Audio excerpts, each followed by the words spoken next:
Guys guys guys guys, हम लोग कितना खुशनसीब है कि अब से कुछ ही देर में हम लोग वीडियो शावर देखेंगे, और वो भी एकदम लाइव। ऐसा पहली बार हो रहा है गाइस, लाइफ में ऐसा नजारा दोबारा देखने को नहीं मिलेगा। ये देखो, अमेरिका में भी शुरू हो गया मीडिया शावर। अरे अब इंग्लैंड के आसमान में भी दिखाई दे रहा है। अगला नंबर हमारे देश इंडिया का है दोस्तों। तैयार हो जाओ आसमान में प्रकृति की आतिशबाजी देखने के लिए। वो देखो, शुरू हो गया।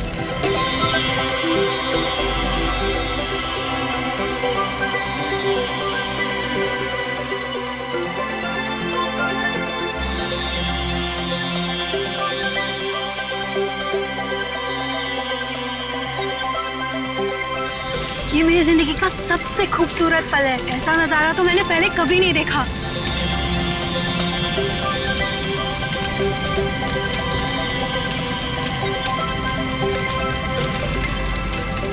हे गाइस, वो देखो, आसमान से शायद कुछ गिर रहा है। ये कहीं किसी मीटियोर का हिस्सा तो नहीं है? वो देखो, वहां गिरा, चलो देखते हैं। ये था।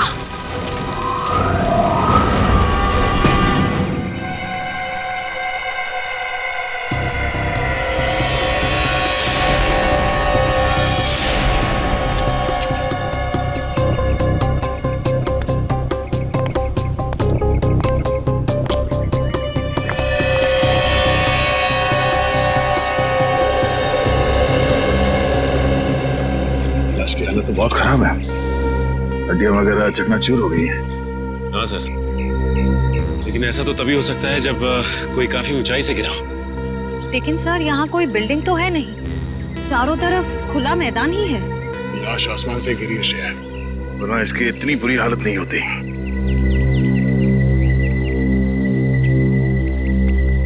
कब हुआ ये, कितने बजे? यही कोई रात 3:15 बजे। हम लोग रात को मीटियोर शावर देख रहे थे, तभी अचानक आकर के कुछ गिरा। और हमें लगा मीटियोर शावर का ही कुछ हिस्सा होगा, लेकिन जब पास जाके देखा तो लाश थी। सर, जब लाश ऊपर से गिर रही थी तब ये जल भी नहीं रही थी। अच्छा, ये केस कुछ ज्यादा ही पेचीदा लगता है। देखते हैं डॉक्टर सालुंके क्या कहते हैं इस लाश को देख के। चलो।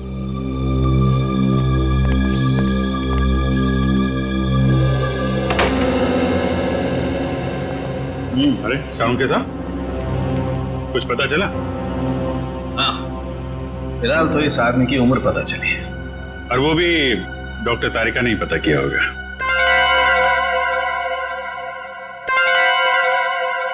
मैंने पता किया है। आपने किया है? जी हाँ। कोई शक है आपको? नहीं नहीं, शक की क्या बात है, आपने पता किया होगा तो ठीक ही किया होगा। वैसे क्या क्या पता क्या किया आपने? पता ये किया कि इस आदमी की उम्र 120 साल है। क्या 120 साल का बुजुर्ग आदमी इतनी ऊंचाई से गिर के मर गया? क्यों? कहीं लिखा हुआ है कि 120 साल का आदमी ऊंचाई से नहीं गिर सकता? आप लोगों से कुछ गलती तो नहीं हो गई? आप एक काम कीजिए, तारिका जी से कंफर्म कर लीजिए। बताओ भाई ने। हाँ अभिजीत, इनके एक्सरे स्कैन्स देख लो। देखो,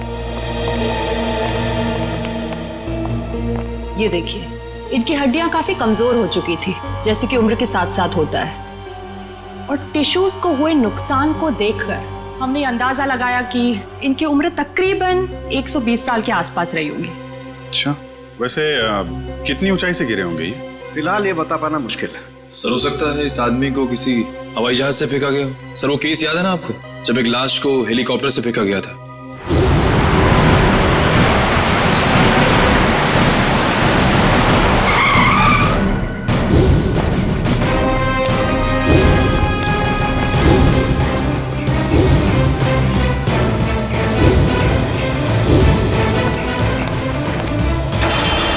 सर, या फिर हो सकता है हॉट एयर बलून से, या फिर स्काई डाइविंग कर रहा होगा। अरे कैसी बातें कर रहे हो तुम लोग यार, 120 साल का बुजुर्ग आदमी स्काई डाइविंग करेगा, हॉट एयर बलून से कूदेगा? वैसे भी हमें वहां पे कोई पैराशूट वगैरह तो मिला नहीं था। हेलो, जली हुई चीज समुद्र में गिरी है, लाश के पास वाले इलाके में? ठीक है ठीक है, पहुंचते हैं हम।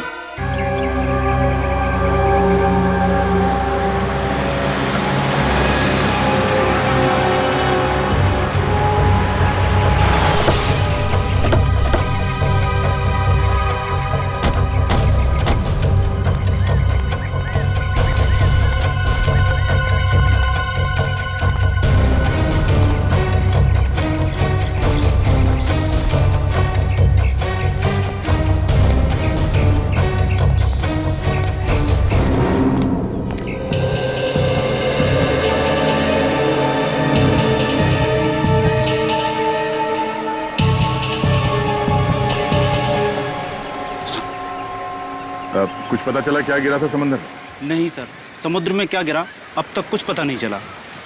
अच्छा, पहली बार किसने देखा था उस चीज को समुद्र में गिरते हुए?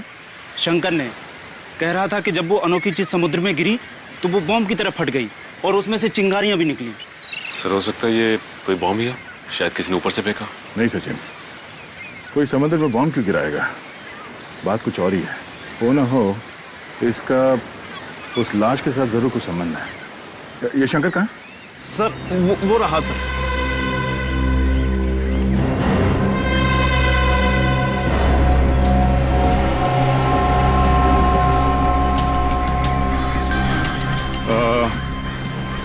तुम शंकर हो?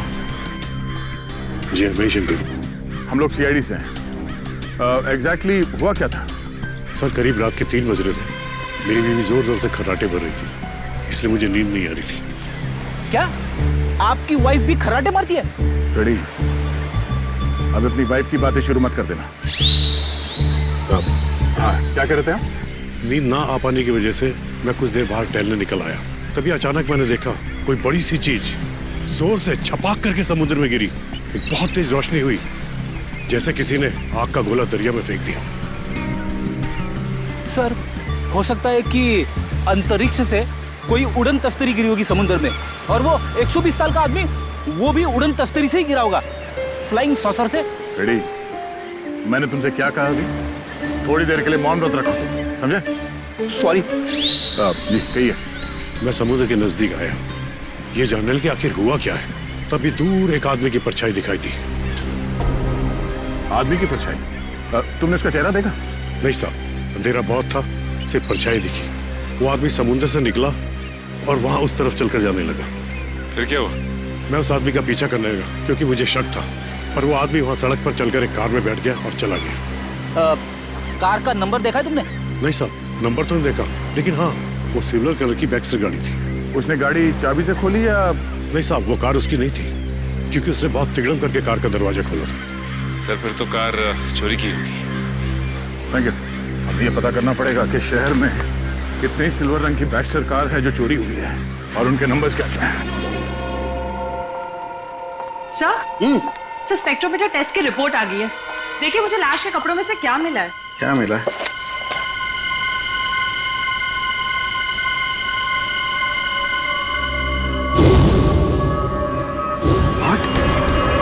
Rocket fuel? हाँ सर। अरे लेकिन तारिका, रॉकेट फ्यूल तो स्पेस क्राफ्ट को स्पेस में भेजने के लिए इस्तेमाल होता है। सर कहीं आदमी रॉकेट में होगा तो? नहीं, रॉकेट में होगा तो भी क्या है, रॉकेट में होने से इसके कपड़ों पर रॉकेट फ्यूल कैसे आ सकता है Tarika? It is not possible. नहीं, ये कुछ और ही चक्कर है। क्या? ओह माय गॉड, ये कैसे हो सकता है? वो कैसा? ये मैंने क्या कर दिया है? अब देखना, वो प्रद्युमन वो मेरी मजाक उड़ाएगा, आग बबूला हो जाएगा मुझसे। यार ये ऐसी गलती मैं कैसे कर सकता हूँ? गलती? कौन सी गलती सर?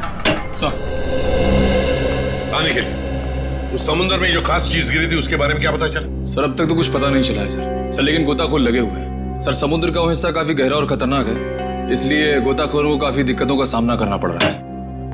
बॉस, अभी तो और भी दिक्कतों का सामना करना पड़ेगा। और भी दिक्कतों का मतलब क्या है डॉक्टर साहब आपका? मतलब ये अभिजीत के मुझसे बहुत बड़ी गलती हो गई है। गलती? ऐसी क्या गलती कर दी सर आपने? दया, अगर प्रद्युमन ये वादा करे कि वो मुझसे नाराज नहीं होगा तो मैं बता सकता हूँ। नहीं, अरे मैं नाराज क्यों हूँगा? मैं तो मिठाई बांटूंगा, क्योंकि the great intelligent and genius doctor Salunkhe ने जिंदगी में पहली बार अपनी गलती मान ली। तो डॉक्टर साहब बताइए, क्या गलती की आपने? गलती दरअसल मुझसे ये हुई है कि उस आदमी की उम्र 120 साल नहीं है। क्या 120 साल की नहीं है? नहीं। तो फिर क्या उम्र होगी उसकी? लगभग 50 साल। क्या साळुंखे, तूने 50 साल के आदमी को 120 साल का बना दिया? इतनी बड़ी गलती की तूने? यार दरअसल उस आदमी की हड्डियां तो यही बता रही थी कि उसकी उम्र 120 साल की होनी चाहिए, मगर स्पेक्ट्रोमीटर टेस्ट के बाद उसके कपड़ों पर मिला रॉकेट फ्यूल ये बता रहा है कि ये आदमी 4-5 महीने अंतरिक्ष में रहकर आया है। क्या उसके कपड़ों पर रॉकेट फ्यूल मिला? हाँ, और अंतरिक्ष में हड्डियों की डेंसिटी हर महीने 2% घटती जाती है। मतलब लाश अंतरिक्ष में से गिरी है? नहीं ब्रेडी, लाश अंतरिक्ष से अगर गिरती तो जल जाती, धरती पर पहुंचने से पहले ही उसके चीथड़े उड़ जाते, मगर ऐसा हुआ नहीं। मतलब ये लाश किसी स्पेसक्राफ्ट से गिरा है जब वो धरती पे वापस आ रहा होगा। मगर दया, हमारे देश से कोई स्पेसक्राफ्ट तो किसी इंसान को लेकर अंतरिक्ष में गया ही नहीं। फिर भी अभिजीत, हमें पता तो लगाना ही पड़ेगा कि है कौन ये, और फिर वो गिरा तो गिरा कहां से और कैसे, और ये तो हमें हमारी स्पेस एजेंसी ही बता सकती है। हेलो सर, मैं यहाँ का डिप्टी डायरेक्टर हूँ, हरीश मेरा नाम है। कहिए। हरीश जी, हम यहाँ पर एक ऐसे आदमी के सिलसिले में आए हैं जिसका खून हुआ है, मगर उसने अंतरिक्ष में 4-5 महीने गुजारे हैं। आपको तो इस बात की जानकारी होगी ना कि हमारे देश से कौन कौन आदमी अंतरिक्ष यात्रा करके आया। यस सर, जानकारी तो पूरी है, पर हमें ये जानकारी किसी को भी देने की अनुमति नहीं है, फिर चाहे वो सीआईडी क्यों ना। लगता है हरीश जी, आप इस बात की गंभीरता को समझ नहीं पा रहे हैं। एक आदमी का खून हुआ है, खून। एक ऐसा आदमी जो शायद आपका साथी था, जो आपके साथ उठता बैठता था, हंसता खेलता था, खाता पीता था, और इसीलिए हम ये जानना चाहते हैं कि क्या आपका कोई साथी लापता है क्या? सर, ये जो भी इंसान है ये हमारा साथी हो ही नहीं सकता, क्योंकि अभी तक हमारे देश की तरफ से कोई भी स्पेसक्राफ्ट एस्ट्रोनॉट लेके अंतरिक्ष में गया ही नहीं है। हो सकता है कोई चोरी छुपे गया हो अंतरिक्ष में। नहीं सर, स्पेस को इतनी साधारण जगह नहीं है, हमारी जानकारी के बिना वहां जाना असंभव है, इम्पॉसिबल। अच्छा, आपके स्टाफ में से ऐसा कोई आदमी है जो आज काम पे नहीं आया? सर, विशाल सर काम पे नहीं आए हैं। विशाल काम पर नहीं आया? अच्छा, क्या विशाल कभी अंतरिक्ष में गया था? हाँ सर, विशाल सर बहुत साल पहले अंतरिक्ष में गए थे, लेकिन किसी और देश की तरफ से।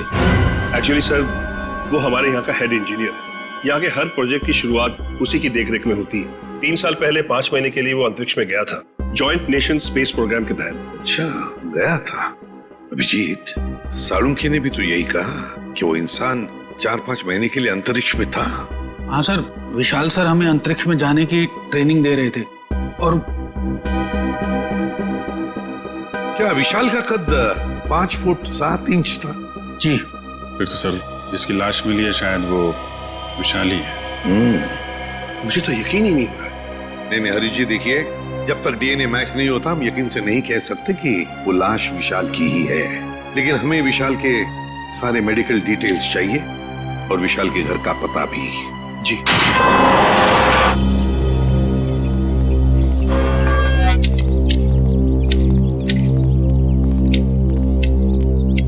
सुनिए, ये विशाल का घर है ना? जी, घर तो विशाल साहब का ही है, लेकिन वो घर पर नहीं है। हाँ, वो तो पता है हमें, लेकिन क्या विशाल जी के कोई घर वाले या परिवार वाले, कोई दोस्त वगैरह आसपास रहते हैं क्या? जी, विशाल साहब की पत्नी अदिति मेम साहब तीर्थ गई हैं। आप लोग? हम लोग सीआईडी से। सीआईडी? जी। कहिए, क्या बात है? आप कौन है? आपका नाम क्या है? जी, मेरा नाम बिरजू है। अच्छा, देखो बिरजू, हमें एक लाश मिली है। लाश? और हमें शक है कि वो लाश विशाल जी की है। ये कैसे हो सकता है? विशाल साहब नहीं मर सकते। देखिए, आप संभालिए अपने आप को। फिलहाल हमें सिर्फ शक है कि ये लाश विशाल जी की है। हो सकता है कि ये लाश किसी और की हो। भगवान करे वो लाश विशाल साहब की ना हो। वैसे आखिरी बार कब देखा था तुमने विशाल जी को? कब मिले थे उन्हें? कल सुबह जब मैं काम पर आया था तो विशाल साहब ने मेरी बाहर से ही छुट्टी कर दी थी। घर के बाहर से ही छुट्टी दी? क्यों, किस लिए? जी पता नहीं, ऐसा पहले कभी नहीं हुआ है। मैंने विशाल जी से कहा कि मैं घर की सफाई कर देता हूँ, झाड़ू पोछा कर देता हूँ, मैं फिर चला जाता हूँ, लेकिन उन्होंने मुझे घर में घुसने ही नहीं दिया। आपको उन्होंने घर में घुसने ही नहीं दिया? जी हाँ, उनका बर्ताव बड़ा अजीब सा था। जब उन्होंने अदिति मेम साहब के तीर्थ पर जाने की बात कही तो मुझे बड़ा अजीब सा लगा, मुझे यकीन ही नहीं हुआ। लेकिन क्यों? क्योंकि अदिति मैडम इस तरह अचानक कहीं नहीं जाती। अगर वो शहर से बाहर कहीं जाती भी हैं, तो महीनों पहले वो अपनी तैयारी पूरी कर लेती हैं। अच्छा, साहब ने तुम्हें घर के अंदर आने से मना कर दिया। वैसे बिरजू, हम घर के अंदर देखना चाहते हैं। तुम्हारे पास घर की चाबी तो होगी? जी हाँ। हम ये देखना चाहते हैं ऐसी क्या वजह थी जो साहब ने तुम्हें घर के अंदर आने से मना कर दिया। जी अभी खोलता हूँ।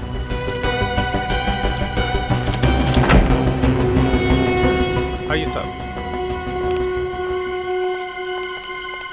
सचिन, घर को अच्छी तरह से देखते हैं, देखते कुछ मिलता है क्या। चलो।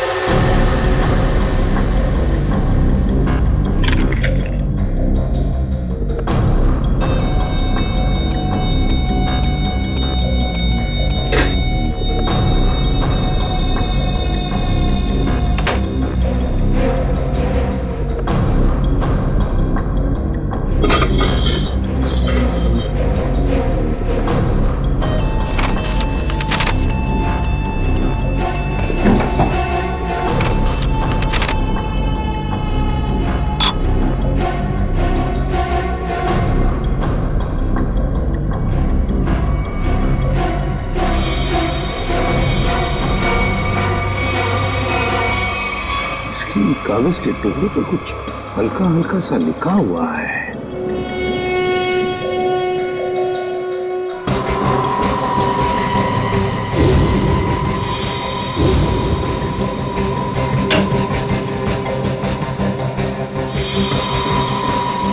सर। हाँ सचिन। ये देखिए सर, जूतों के निशान। वो इस खिड़की से इस घर के अंदर आया है। उसके जूतों के निशान इस पेपर पे भी है सर। सचिन, घर की हालत को देखकर तो ऐसे नहीं लगता कि घर में कुछ चोरी हुई है, लेकिन जो भी इस घर में इस खिड़की से घुसा है वो या तो इस घर का आदमी है या फिर कोई ऐसा आदमी जो इस घर के बारे में और घर के लोगों के बारे में अच्छी तरह से जानता है और किसी खास मकसद से ही इस घर में घुसा है, किसी खास मकसद से। दया, वो चोरी हुई गाड़ी के बारे में क्या पता चला? सर, जगह जगह पुलिस चेकिंग कर रही है, बहुत जल्द गाड़ी मिल जाएगी। साळुंखे, तू यहाँ क्या कर रहा है? वो लगता है फिर से गलती करके आ गया ये। यार प्रद्युमन, तुम कभी सुधरोगे नहीं क्या यार? अरे यार नहीं, कोई मजाक नहीं, ठीक है। आगे से तुम किसी ऐसे इंसान से काम कराओ जिसने अपनी जिंदगी में कभी कोई गलती नहीं की। मैं जा रहा हूँ, बाय। अरे सर, डॉक्टर तारिका। क्या? मेरे कहने का मतलब है सर कि तारिका जी अकेली पड़ जाएंगी अगर आप चले गए तो। अच्छा, तो मतलब आपको तारिका जी की फिक्र है, सालुके की फिक्र नहीं है ना? ठीक है, तो मैं जा रहा हूँ, ठीक है, बाय। यार लेकिन जो बात बताने के लिए आया था वो तो बता के जा। वो आप इनकी डॉक्टर तारिका जी से पूछ लीजिएगा। मैं जा रहा हूँ, बाय। अच्छा ठीक है, बाय। 1 मिनट में वापस आ जाएगा। हाँ दया, देखा? देखो दया, मैं ना सिर्फ और सिर्फ तुम्हारी वजह से वापस आया हूँ। हाँ, क्योंकि मैं जानता हूँ एक सिर्फ तुम हो जो मुझे अच्छी तरह से समझते हो, बाकी ये लोग तो मेरी नौकरी छीनने पर लगे हुए हैं। सर वो मैं नहीं, कुछ कहने की जरूरत नहीं है, मैं तुम्हें बहुत अच्छी तरह से समझता हूँ। वैसे समझता मैं इन लोगों को भी बहुत अच्छी तरह से हूँ। वैसे दया, जो बात तुझे बताने के लिए आया था जरा पूछ ले, क्या बात है? अब सर देखो दया, जो लाश आप लोगों को मिली थी ना, उसका डीएनए मैच हो गया है और वो लाश विशाल की है। क्या? विशाल की है? मतलब हमारा शख्स सही निकला? बिल्कुल। और जो जूतों के निशान आपको विशाल के घर से मिले थे वो किसी ऐसे आदमी के हैं जो एक पांव से लंगड़ा के चलता है। ये कैसे पता चला सालुंखे सर? देखो, जब कोई इंसान लंगड़ा के चलता है तो उसका एक पैर पर वजन ज्यादा होता है और दूसरे पैर पर वजन कम होता है, और इसीलिए दोनों पैरों का अलग अलग निशान पड़ता है। वाह सालुंखे साहब, वाह, बड़ा तगड़ा ऑब्जर्वेशन है आपका। Thank you. समझ था क्या है? वैसे साळुंखे यार, वो कागज के टुकड़े जो मिले थे विशाल के घर से, उन पर कुछ लिखा हुआ था, वो क्या है?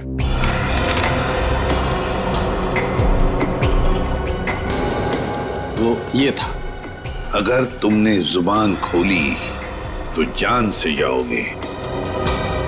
विशाल को धमकी? लगता है विशाल कोई राज जान गया था सर, और इस राज की कीमत उसे अपनी जान गंवा के देनी पड़ी।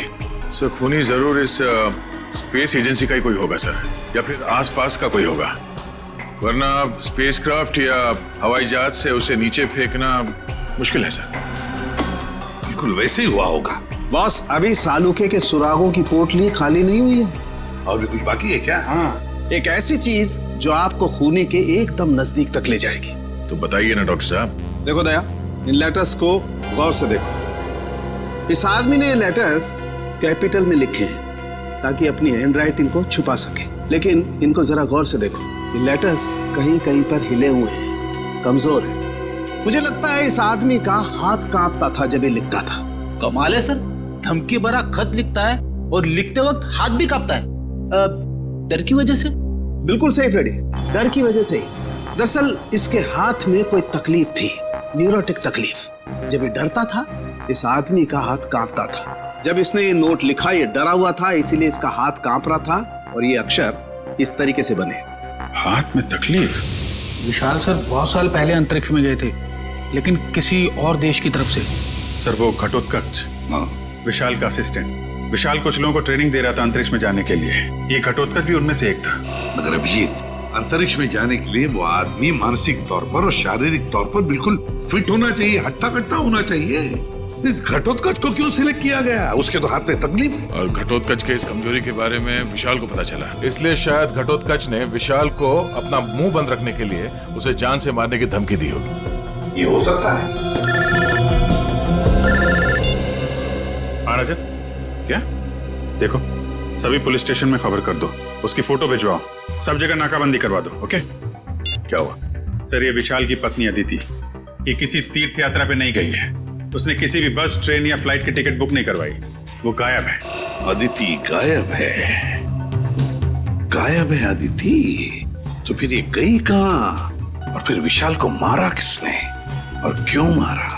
इन सारे सवालों का जवाब तो अब घटोत्कच ही देगा। घटोत्कच।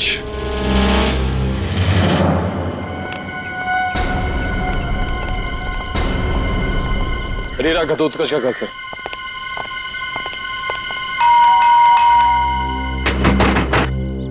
दरवाजा खोल ही नहीं रहा है। पीछे से कुछ आवाज है? हाँ।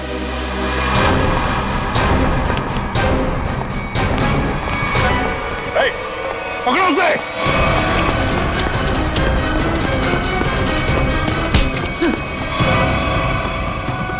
सीआईडी से भाग रहा है? कहाँ भाग रहा है? मुझे छोड़ दीजिए सर, मैंने कुछ नहीं किया सर। कुछ नहीं किया तो भाग क्यों रहा था? मैं जानता था सर कि आप लोग मुझ पे शक करेंगे। आप लोग मुझ पे शक करेंगे? शक नहीं करेंगे तो क्या पूजा करेंगे? हाँ? तुमने विशाल को चिट्ठी भेजी थी ना, धमकी भरी। अगर तुमने अपना मुंह खोला तो जान से जाओगे। भेजी थी या नहीं? बोल।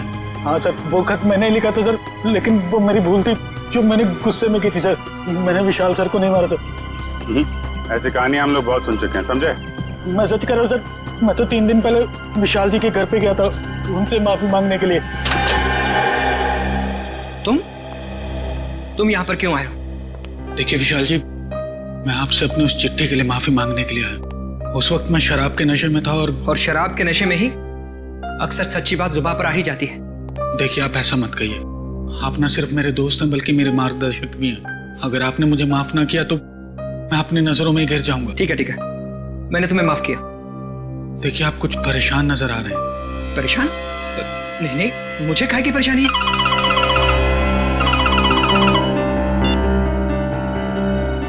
हेलो जी, ठीक है, आप जैसा कहेंगे मैं बिल्कुल वैसा ही करूंगा, लेकिन मेरी पत्नी पर कोई आंच नहीं आनी चाहिए। आदिति किडनैप हो गई और फिर किडनैपर आदिति को कोई नुकसान ना पहुंचाए, इसलिए विशाल ने ऐसी कहानी बनाई कि आदिति तीर्थ यात्रा पर चली गई। दया का फोन आ गया। अच्छा, चोरी की गई गाड़ी का पता चल गया।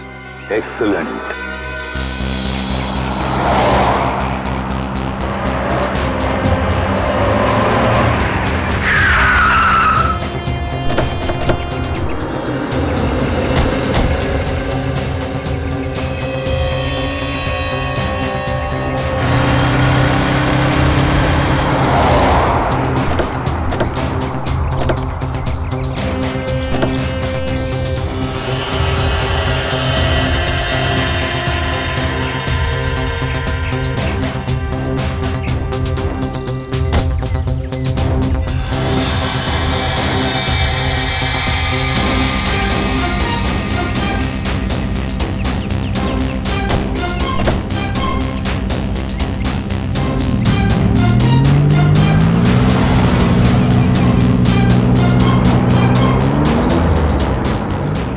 खूनी समंदर किनारे से इस गाड़ी में यहाँ तक आया और उसके बाद गाड़ी को यहाँ पे लावारिस छोड़ के किसी और गाड़ी में चला गया। लेकिन सर, गाड़ी में तो कुछ भी नहीं मिला।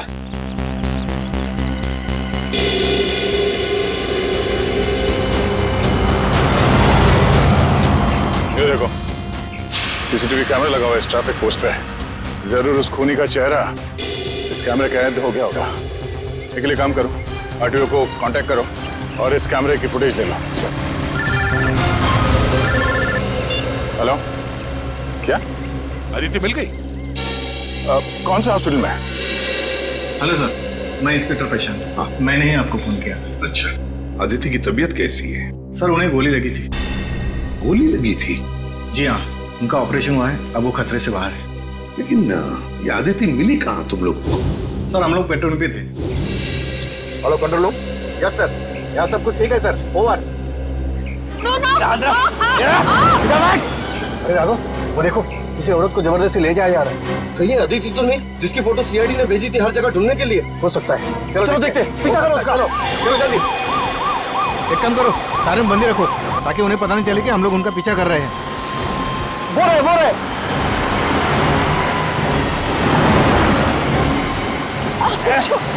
जाने दो मुझे, जाने दो ना मुझे।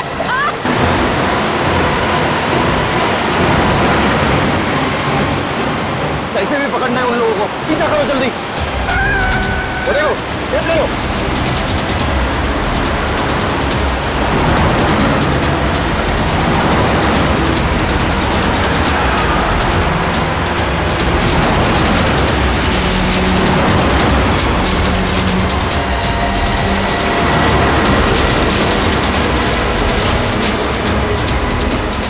जाने दो ना मुझे। जाने देंगे? जाने से पहले एक तोहफा तो लेके जाओ। ऐसा तोहफा दिखाता हूँ मैं तोहफा। ये हमारा तोहफा। ड्राइवर ले चलो।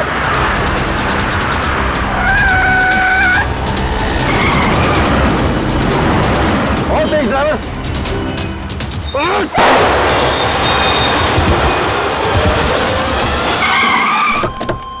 चलो जल्दी, चलो।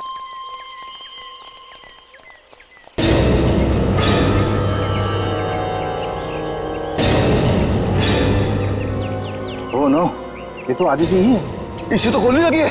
चलो जल्दी से हॉस्पिटल लेके चलते हैं। चलो चलो। उस कार को हमने रोकने की बहुत कोशिश की सर, मगर हमारा ज्यादा ध्यान अदिति जी की तरफ था, इसलिए वो लोग हमारे हाथ से निकल गए। तुम लोगों ने बिल्कुल सही किया। गाड़ी का नंबर तो नोट किया होगा? नहीं सर, उस गाड़ी की नंबर प्लेट पे मिट्टी लगी हुई थी सर, इसलिए हम लोग आधा ही नंबर देख पाए। Good job. Thank you. हम लोग आदिति से मिलते हैं। जी सर।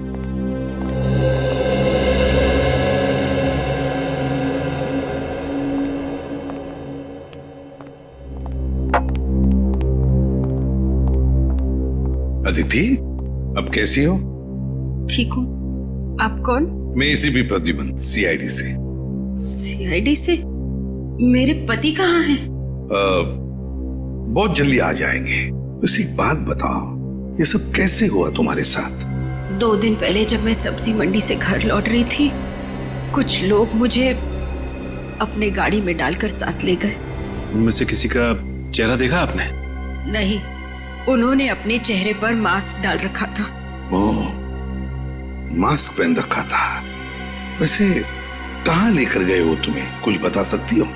पता नहीं, उन लोगों ने मुझे कुछ खिलाकर बेहोश कर दिया था। एक अंधेरे कमरे में रखा था और वो मुझे विशाल के काम के बारे में सवाल पूछ रहे थे। विशाल के काम के बारे में? तो तुमने क्या कहा? मैंने उन्हें कहा कि विशाल अपने काम के बारे में मुझसे कोई बातचीत नहीं करते, लेकिन उन्हें लगा कि मैं झूठ बोल रही हूँ। नहीं आदित्य, देखो अदिति, देखो जिन्होंने भी ये किया है ना तुम्हारे साथ, उनको हम कड़ी से कड़ी सजा दिलवाएंगे, ये मेरा वादा है। आप उन्हें मत छोड़िएगा। वो लोग देशद्रोही है। कुछ देर बाद उनका बॉस भी उसी कमरे में आया और उसने मुझसे कहा कि विशाल मुझसे ज्यादा अपने देश से प्यार करते हैं। मैंने उन्हें जवाब दिया कि मुझे गर्व है कि विशाल पहले एक अच्छे नागरिक है और फिर एक अच्छे पति। बिल्कुल सही कहा तुमने, बिल्कुल सही कहा। और सच कहूं, हमें भी तुम पर गर्व है, क्योंकि तुमने ये सब किया ना इसकी वजह से। अच्छा बताओ, क्या तुमने उस आदमी का चेहरा देखा? नहीं सर, उसने भी अपने चेहरे पे मास्क डाल रखा था, लेकिन हाँ, गुस्से में आकर मैंने उस पर झपटकर हमला किया था। अच्छा?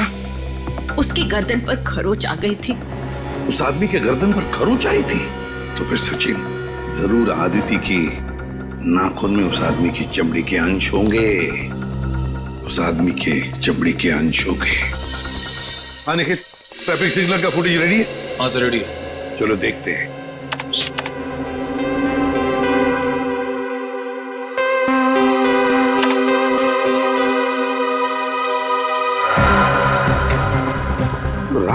फुटेज है, समझ में नहीं आ रहा है। दिन का फुटेज दिखाओ।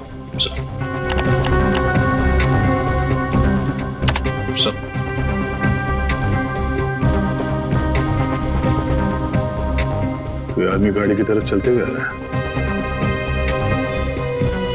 निखिल, पॉज करो, रिवाइंड करो और फिर से प्ले करो।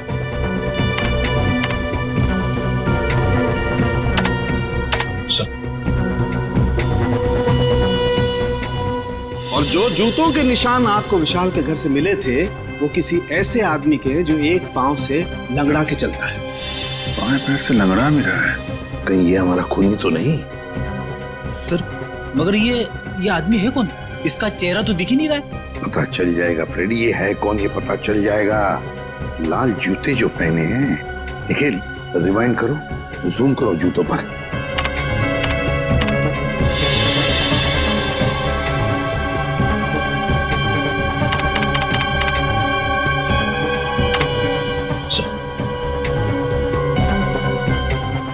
ये जूते मैंने कहीं देखे हैं सर। देखे? कहां पर? किसके पैरों में? सर आज विशाल सर नहीं आए हैं। समीर, विशाल का असिस्टेंट सर, और वो लंगड़ा के भी चल रहा था। विशाल का असिस्टेंट समीर। अरे दरवाजा तो खुला ही है। माय गॉड, खून! चक्कर ना रहना, लगता है किसी को घसीट के ले जाया गया है यहां से उस तरफ।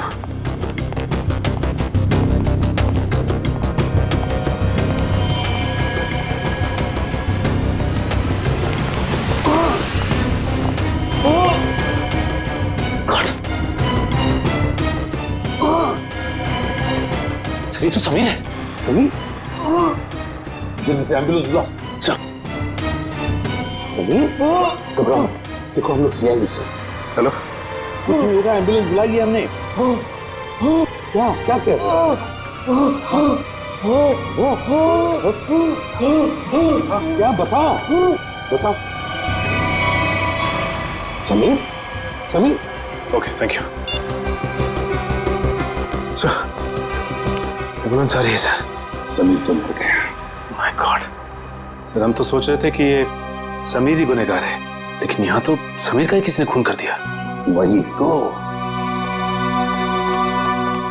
इस शतरंज के खेल का असली खिलाड़ी तो कोई और ही है, कोई और ही है। समीर के घर में से जो डॉक्यूमेंट्स मिले उससे पता चलता है कि समीर विशाल के लिए काम करता था, जासूस था वो विशाल का। दुनिया के सामने समीर विशाल का असिस्टेंट और असली काम जासूसी।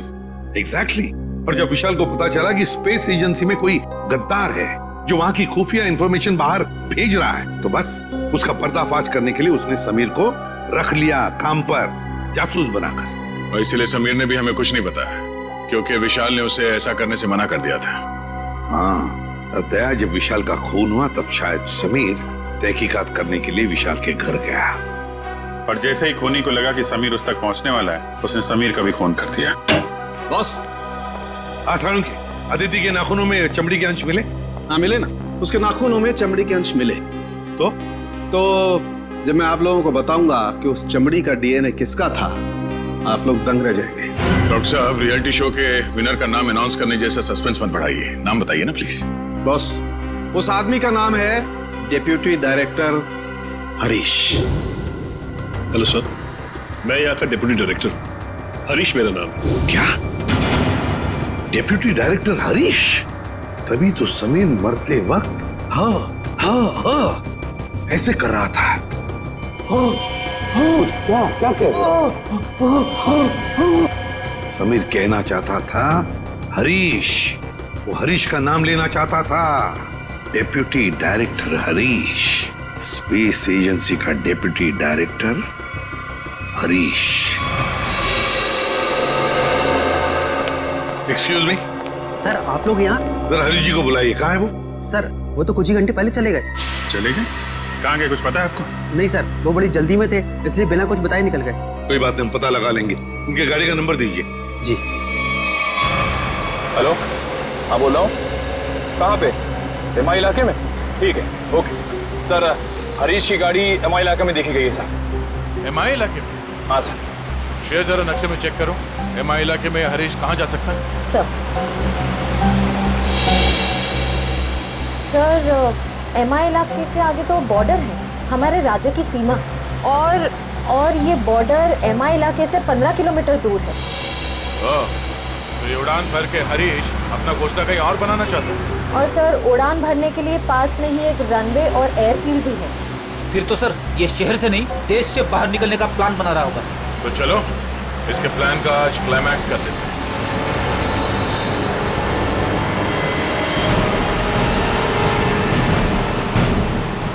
सर वो देखिए, हरीश की गाड़ी है।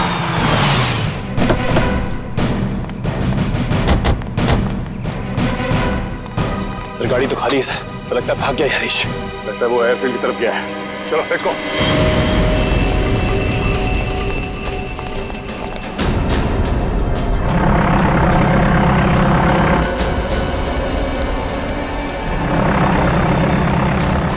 सर उसका प्लेन तो टेक ऑफ करने वाला है।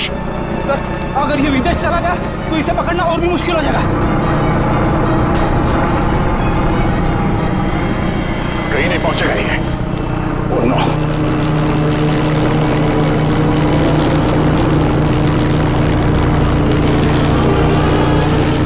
सर हम कंट्रोल टावर से पता कर सकते हैं कि ये प्लेन किस दिशा में और कौन से देश की तरफ गया है।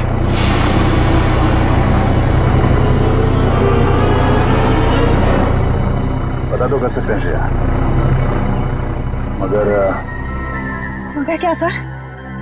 पता नहीं क्यों मुझे ऐसा लग रहा है कि हम अब भी असली खूनी तक नहीं पहुंचे हैं। सर इस हरीश तक पहुंचते पहुंचते रह गए सर। नहीं निखिल, असली खूनी ये हरीश नहीं है। हरीश नहीं है तो फिर कौन है सर? अब मेरी समझ में आ रहा है कि सब किसका किया धरा है। चलो। तुम लोगों को अपने बुरे कर्मों की सजा जरूर मिलेगी। सारा गुनाह तुम लोगों ने किया और इल्जाम मेरे मत्थे मर दिया। बात तो तेरी ठीक है, मगर सीआईडी कभी पता नहीं कर पाएगी कि असली मुजरिम कौन है, क्योंकि हमने तुम्हारे बैंक अकाउंट में पूरे 15 करोड़ रुपए डलवाए। 15 करोड़ रुपए? हाँ 15 करोड़ रुपए, जिससे उनको लगेगा कि तुमने अपने जमीर का सौदा कर दिया है 15 करोड़ रुपयों के लिए, और अब देशद्रोही बन गए। शर्म आनी चाहिए तुम लोगों को। शर्म तो हमें आने से रही, अब तू एक अच्छे बच्चे की तरह उस नए मिशन की पूरी जानकारी हमें देते। चल। नहीं, कभी नहीं। मैं रुपयों के लिए अपने देश को कभी नहीं बेचूंगा, कभी नहीं।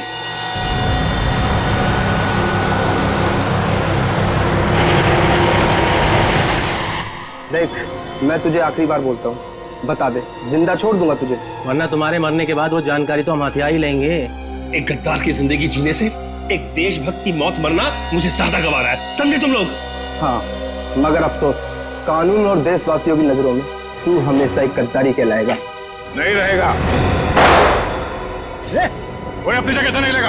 या नीचे हाथ खोलो, उठ। बस।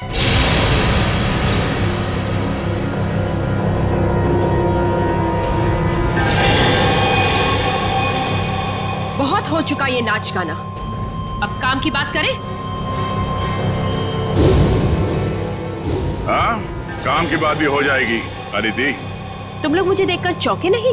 नहीं, हमें पहले ही पता चल गया था। ज्यादा चालाक बनने के चक्कर में तुम खुद अपनी जाल में फंस गई। तुम्हें याद है, तुमने कहा था कि 2 दिन पहले तुमने हरीश के गले को खरोचा था। हा? मैंने उस पर झपटकर हमला किया था। अच्छा? उसकी गर्दन पर खरोच आ गई थी। हाँ तो?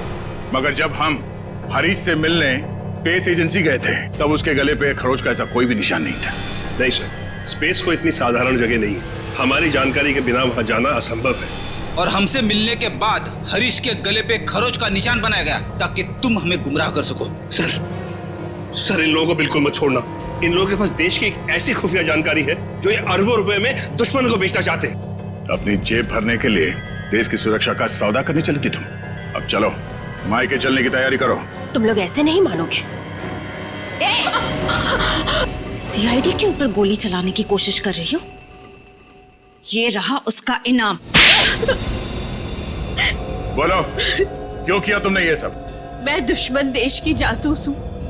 8 महीने पहले मैंने विशाल से शादी की ताकि भारत की स्पेस एजेंसी की सीक्रेट्स और आने वाली प्रोजेक्ट्स की जानकारी मैं चुरा सकूं। मगर तुम्हारे पति विशाल को तुम्हारी हरकतों और हाव भाव पे शक हुआ और इसीलिए उसने तुम्हारे पीछे जासूस लगा दिए। विशाल को सिर्फ इतना ही शक था कि स्पेस एजेंसी में कोई गद्दार है, लेकिन वो ये नहीं जानता था कि गद्दार खुद उसकी पत्नी ही है। जब तुम्हें ये जासूसी वाली बात पता चली तो तुमने उस जासूस समीर को मार दिया और अपने आप को अगवा करने का प्लान बना लिया। क्योंकि मुझे लगा था कि मुझे छुड़वाने के लिए विशाल उन अगवा करने वाले लोगों को वो खुफिया जानकारी दे देगा, लेकिन शायद विशाल को मुझसे ज्यादा देश से प्रेम था, इसलिए विशाल ने उन्हें गलत इन्फॉर्मेशन दी और मुझे छुड़वा लिया। और तुम्हें इस बात का गुस्सा आया और तुमने विशाल को प्लेन से नीचे धक्का दे दिया। हाँ, मैंने प्लेन क्रैश करवाया था और खुद पैराशूट से नीचे आ गई।